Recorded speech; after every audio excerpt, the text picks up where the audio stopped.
सभी दोस्तों को प्यार भरा नमस्कार। हमारी कहानियों को जितना स्नेह और प्यार आप दे रहे हैं वो वाकई में काबिल तारीफ है। ये कहानियां कहीं और से नहीं, हमारे अंतर्मन से ही आती हैं और हमारा ये अंतर्मन दुनिया का रिफ्लेक्शन ही तो है। तो आइए इसी कड़ी में लेखिका श्री शशि महाजन की ये अगली कड़ी प्रस्तुत है। कहानी का नाम है रामचंद्र झल्ला। स्कूल जाते हुए अतुल को कई बार रामचंद गाते बजाते तेज कदमों से जाते हुए दिखाई दे जाता। उसके कंधे पर एक झोला होता जिसको पाने के लिए बच्चे सड़क पर झुंड बनाकर उसको घेर लेते। रामचंद झल्ला झोले में है नारियल, रामचंद झल्ला झोले में है घेवर, बच्चे बोलते जाते और कविता रचते जाते। रामचंद घेरे में फुदकता रहता और झोले को कसकर पकड़कर हंसता रहता। फिर अचानक वो झोला छोड़ देता और बच्चों को लगता वो जीत गए और झोले में से जो उन्हें पसंद आता निकाल लेते। उसके झोले में सब कुछ निकलने की संभावना रहती। अतुल ने झोले में से गुब्बारे, कॉपी, पेंसिल, टॉफी, अमरूद, न जाने क्या क्या निकलते देखा है। बच्चे चले जाते तो रामचंद अतुल को देखकर ऐसे हंसता मानो ये कोई उनका आपसी मजाक हो। अतुल भी खुलकर मुस्कुरा देता। अतुल 8वीं में आया तो उसके पापा ने उसे साइकिल खरीद दी। अब वो रोज शाम को निकल जाता शहर भर में आवारागर्दी करने के लिए। एक दिन वो घूमते घूमते घर से बहुत दूर निकल गया। वहां भी उसने देखा रामचंद गाए जा रहा है और बच्चे उसके पीछे भाग भाग कर गा रहे हैं, रामचंद झल्ला, रामचंद झल्ला। उसे इस तरह शाम को देखकर बहुत अजीब लगा, जैसे कोई दोपहर का सोया बच्चा सूरज ढलने पर जागे और उसे लगे जैसे सुबह हो गई। गर्मियों की छुट्टियां थी। अतुल अपने चाचा की बेटी की शादी में आया था। ये जगह अतुल के घर से बहुत दूर थी। उस दिन विवाह पूर्व का समारोह था और रात का भोजन समाप्त हो चुका था। बहुत से अतिथि जा चुके थे कि चाचा जी ने अतुल से कहा, चलो मेरी सहायता कर दो। चाचा जी उसे रसोई में ले गए। महाराज ने बचा हुआ सारा खाना बांध दिया। चाचा जी और अतुल खाना लेकर बाहर आ गए तो अतुल ने देखा उनके सामने रामचंद खड़ा है। एक पल के लिए अतुल उसे वहां अचानक पाकर हक्का बक्का खड़ा रहा। फिर उसने चाचा जी की आवाज सुनी, खाना उसके झोले में डाल दो। अतुल ने पहली बार उस झोले को इतने करीब से देखा। उसे वो सचमुच एक जादुई झोला लगा जिसके अंदर पूरी दुनिया के बच्चों की कल्पनाएं बंद थी। ये इतने सारे खाने का क्या करेगा चाचा जी? अतुल ने रामचंद के जाने के बाद पूछा। हरिजनों की बस्ती में बांट देगा। अतुल अब बड़ा हो गया था। इंजीनियरिंग कॉलेज में पढ़ रहा था और जिस लड़की को पसंद करता था उसने इसकी प्रेम की प्रार्थना को ठुकरा दिया था। वो उदास स्कूटर उठाकर यूं ही बेमकसद ड्राइव पर निकल पड़ा।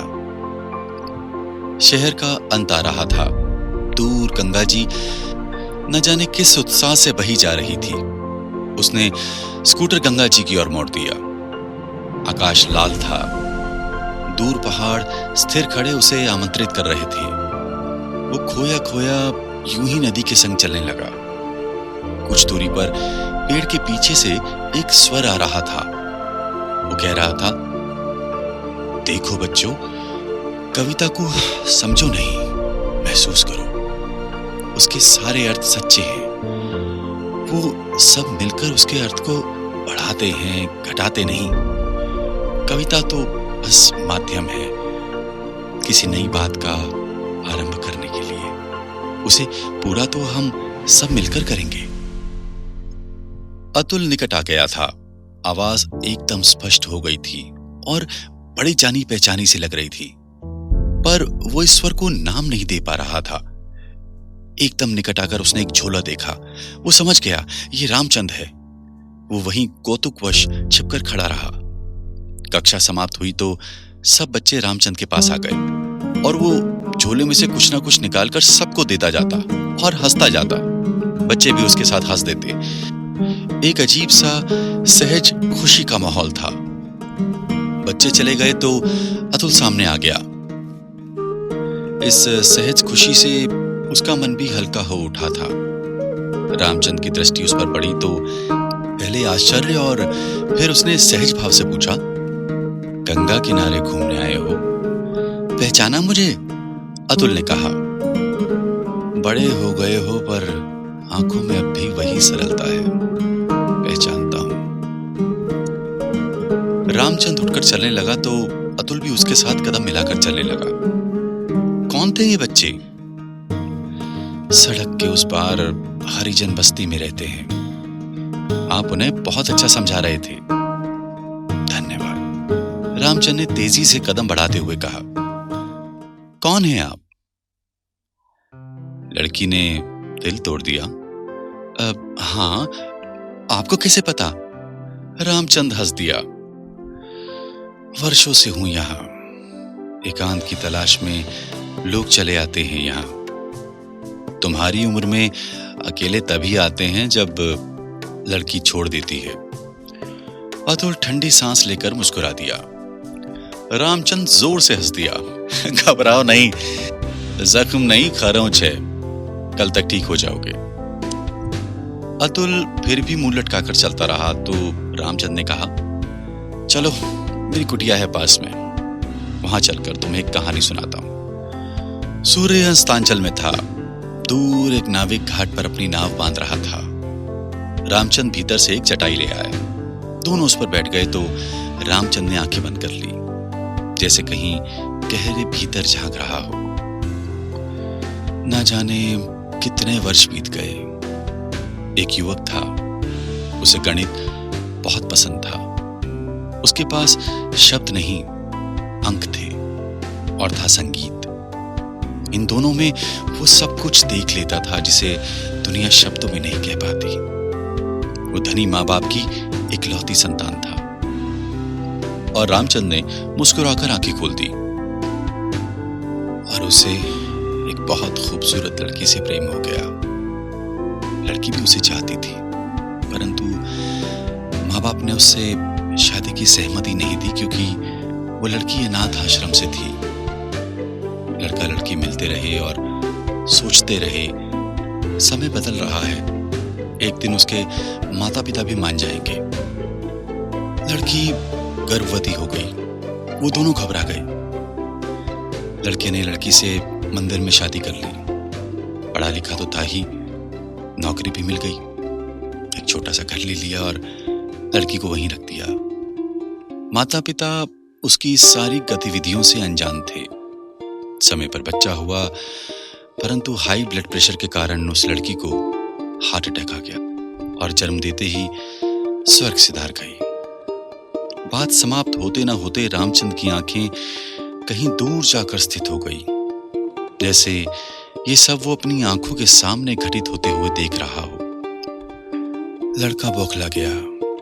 ये स्थिति उस अनुभवहीन के लिए बहुत बड़ी थी।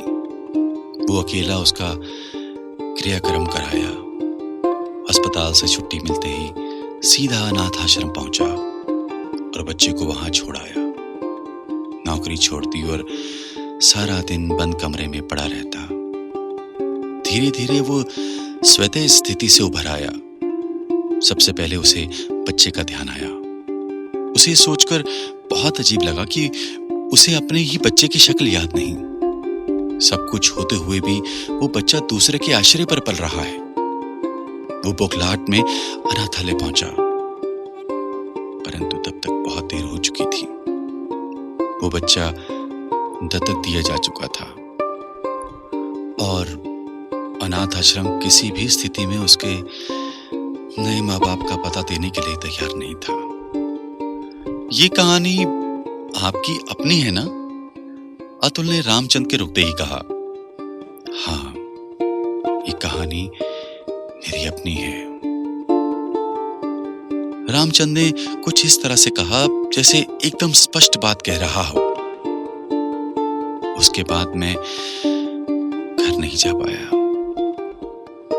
दिनों दिन चलता रहा। जहां जगह मिलती सो रहता, जो खाना मिलता खा लेता, नहीं मिलता तो भूखा सो जाता। मैं अपने अपराध बोध से इतना दबा कि मेरा संगीत, मेरा गणित सब छूट गए।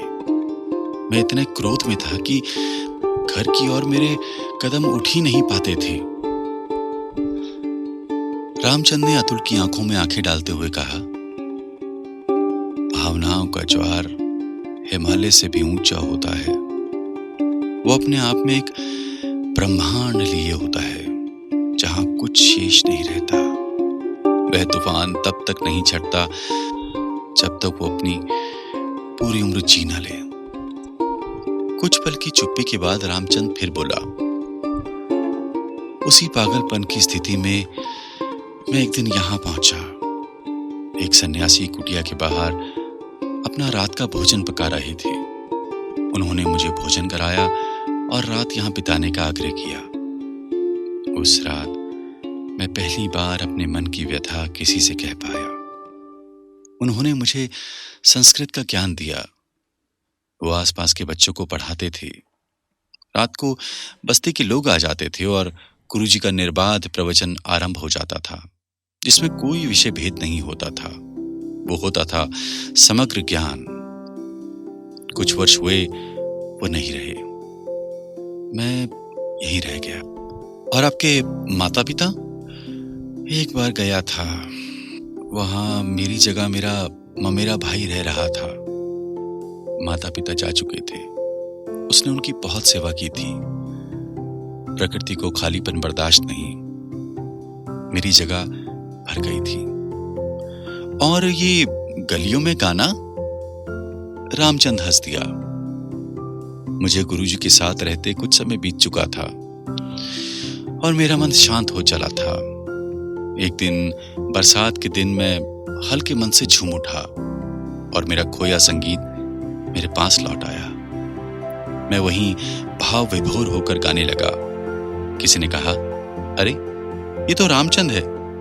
पास खड़ा बच्चा खिलखिलाकर हंस दिया, रामचंद झल्ला। और फिर वो मेरी थैली की ओर झपटा। बस तब से ये सिलसिला शुरू हो गया। मुझे मिट्टी में मिलना था, मैं ऐसे घुलने लगा और तब से बस घुल ही रहा हूं। फिर भी मन है कि अभी भी ढेर नहीं हुआ। ये कहते कहते रामचंद के चेहरे पर अजीब सी तरलता आ गई और अतुल को लगा जैसे वो इस तरलता में घुल रहा है। अतुल ने देखा सड़क पार से कुछ लोग चले आ रहे हैं। वो समझ गया कि प्रवचन का समय हो गया है। वो नमस्कार कर घर की ओर चल दिया। माँ ने दरवाजा खोला तो छूटते ही कहा, बड़ी देर कर दी आने में? हाँ, आज गंगा जी की ओर गया था। रामचंद मिला? आप जानती हो उसे? भला उसे कौन नहीं जानता? उसके जैसा कबीर और कौन गा सकता है। अतुल छत पर तारों के नीचे लेटा था और वो सोच रहा था, तकनीक के सहारे मनुष्य का शरीर और मस्तिष्क भले ही कितनी लंबी यात्राएं कर ले, पर इस तरह मिट्टी में मिलना तो सिर्फ भावनाओं के सहारे ही हो सकेगा। और उस अर्थ में रामचंद सच में पूरा झल्ला है।